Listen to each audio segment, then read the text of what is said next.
Oh, look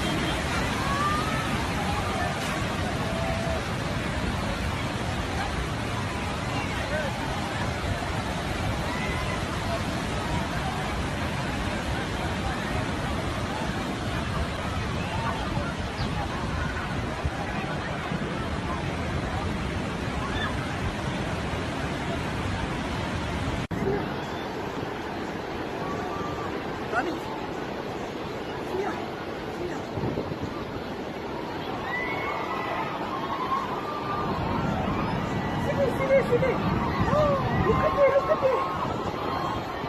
Yusuf, come see.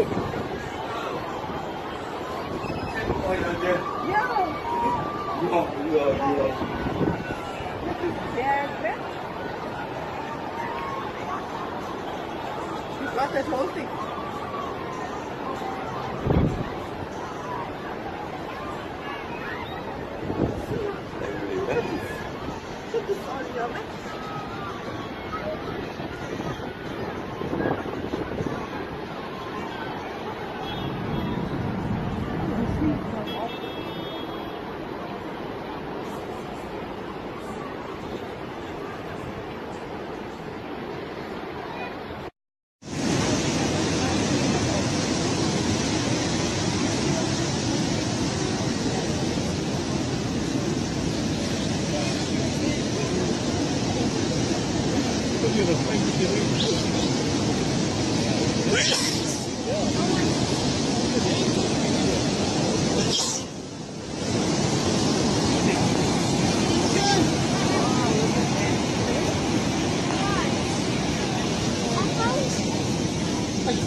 Intensification, Category 2 hurricane. This will be a very dangerous storm and potentially could affect the Caribbean, the Lesser Antilles, Puerto Rico, Dominican Republic, potentially the East Coast, and the Gulf of Mexico or Florida. That's why we need to pay attention. So heading into Sunday, Monday, Category 4, there is the potential for this to be a Category 5 hurricane. Nothing in its way in terms of intensification. This is the Euro model, again, one of our reliable forecast models. This is Tuesday, Lesser Antilles, Puerto Rico, Dominican Republic, Cuba, and then perhaps moving into the Gulf of Mexico. Let's look at the GFS. All right, still a very powerful hurricane, moves towards the west, westward, westward, westward, westward, and then this one sort of takes a bit of a more northerly tour. Let's see if I can get my maps to work. There we go. That is a very dangerous hurricane right there, and it moves up towards the southeast. Okay, this is days ahead. This is next weekend. But what I can tell you is if you live along the East Coast, if you live in Florida, if you live along the Gulf Coast, you need to pay close attention to this storm, as well as the potential storm in the Gulf of Mexico. Also want to make mention, this is Tropical Storm Lydia, could potentially also be a hurricane and affect Cabo in the next couple of days. So busy, so crucial. I don't want to scare. I want people to be aware. We are into peak season. We could potentially have a very dangerous hurricane on our hands in 5 to 7 days that could potentially hit the East Coast, Florida, Gulf Coast, and then we are also watching the potential for a storm this weekend in the Gulf of Mexico that potentially could bring more rainfall to areas affected by Harvey. We will keep you posted. Listen to your local weather services. Listen to your local officials.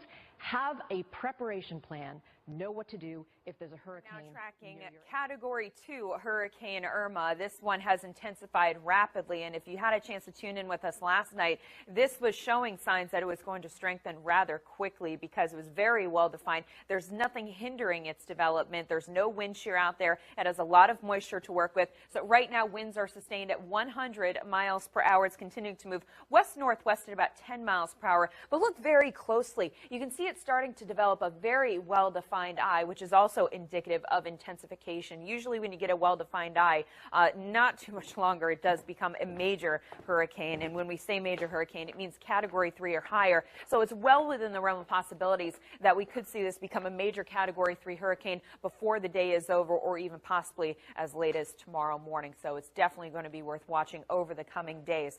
Here's the latest track on this for you. As you can see, here we are Friday morning. Category 3 hurricane forecasted about 120 miles per hour. But as I said, it could easily become a Category 3 even before that. Then it continues on through Saturday morning. Again, remains a major Category 3 hurricane. And then we take it out to about Tuesday. And by then, it could become a Category 4 hurricane with winds sustained at 130 miles per hour. But even by then, it's possible it may be a Category 5 hurricane. That's a little bit of a wait-and-see situation, but again, there's nothing hindering it from intensifying that rapidly.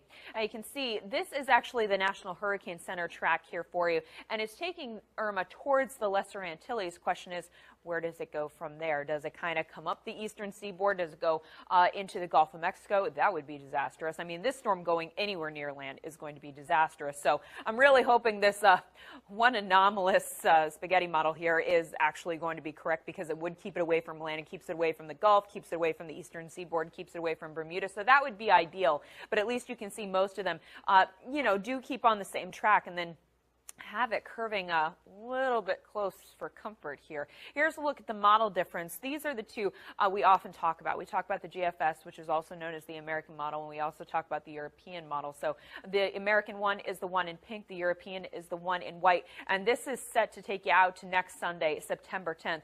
Do not like where the GFS has this position, but it's kind of been all over the place because the run before this had it a little bit farther out to sea and a little farther to the north. So I do want to tell you to take this with a grain of salt, but I will say the intensity of this storm has remained consistent with the American model, and so far the European model keeping this one farther off to the south, having it run right across Cuba and then potentially into the Gulf of Mexico.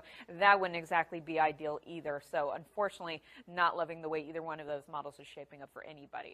Here's a look at Tropical Depression Harvey. Continues to have a lot of moisture associated with winds at 100 miles an hour. It's moving to the west-northwest at about 10 miles an hour, so not a super fast pace, but a good clip, and we are going to continue to see this westward track. Now look at this. We're looking at it reaching 130 miles an hour, which would mean major hurricane status by the time we get to Tuesday morning, and it's approaching the Leeward Islands. But again, this is a 5-day forecast, so this is not a quick thing. This is not sneaking up on anyone, and it's important to note these are kind of the tracks, the areas for development that we see in September. So following right along with that, and the computer models in pretty decent agreement that this could go any of these directions. So it's definitely one to watch.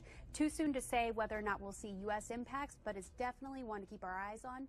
You have another system out in the Atlantic. It was a tropical storm earlier this morning, but the latest update from the National Hurricane Center now has Irma as a Category 2 hurricane. It is moving off to the west and is forecast to be a major hurricane by tomorrow and early next week, threatening the eastern parts of the Caribbean.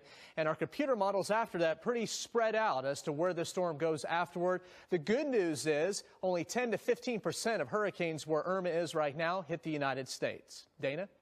Jeff Jameson from KTVT, our Dallas station. Thank you. Hurricane Center has just said that at 11 a.m. they will officially name it and post advisories for Tropical Storm Irma. And the reason we really want to keep attention, close watch on this storm is because by the end of next week, it is likely to be just north of the Dominican Republic. Okay, we'll be watching it closely. Thank you, Shay. Irma expected to be a Hurricane Irma has absolutely blown up in the far tropical Atlantic with 100-mile-an-hour winds, a fierce Category 2 hurricane. This morning it was just a tropical storm. It hit some very hot waters. It hit no wind shear, and it has blown up not only its size, its magnitude, but in its organization. You can really see a well-defined eye. Irma expected to be a major hurricane as we head into tonight, and then it will continue to traverse westward, west-northwest, across the open tropical Atlantic. By Sunday, a Category 3, maintaining that status, 130-mile-an-hour winds as we get into early Tuesday and knocking on the doorstep of the Caribbean with the Lesser Antilles. Where it goes after that, the models are split. One wants to take it out to sea, the other takes it more toward the eastern seaboard, possibly even Florida. What we can tell you, there's a great consensus that this is going to be a huge and very strong, extremely dangerous hurricane, a Category 4 as we get into early Tuesday morning. You can see it spinning out here, good model consensus in the short term, more divergent as we get into the long term. If it were to affect South Florida at the current rate, it would be sometime as we head into late next week. So if it were to affect South Florida at the current rate, it would be sometime. Consensus in the short term, more divergent as we get into the long term. If it were to affect South Florida at the current rate, it would be if it were to affect South Florida at the current rate, it would be sometime as we head into It is expected to become a hurricane by Friday morning, a Category 1 hurricane, and then from there, there's a lot of speculation whether it goes farther north or farther south. Why? Well, the computer models. Each line you see here is a different rendering of the scenario that could play out. Some, as it gets towards the end of this forecast period, goes a little bit farther north, and some go a little farther south. This time of the year, it's almost just as important to see the strength and the positioning of something called a Bermuda high that sits over the middle parts of the Atlantic. If it was to be rather weak, that'll usually drive these systems to move west and then do that little loop out to sea, and we call it a fish storm at that point. If it's just a little bit stronger and positioned a little bit farther towards the west, it'll actually push it right towards the eastern seaboard. If it's really, really strong, then it'll push it even farther to the west and way south of our region and into the Gulf of Mexico. Is where our attention really turns next. This is a very healthy, very strong tropical storm, and it's still strengthening. Right now, wind speeds at 70 miles per hour, so 4 more miles per hour, and it's a hurricane. In fact, it's forecast to become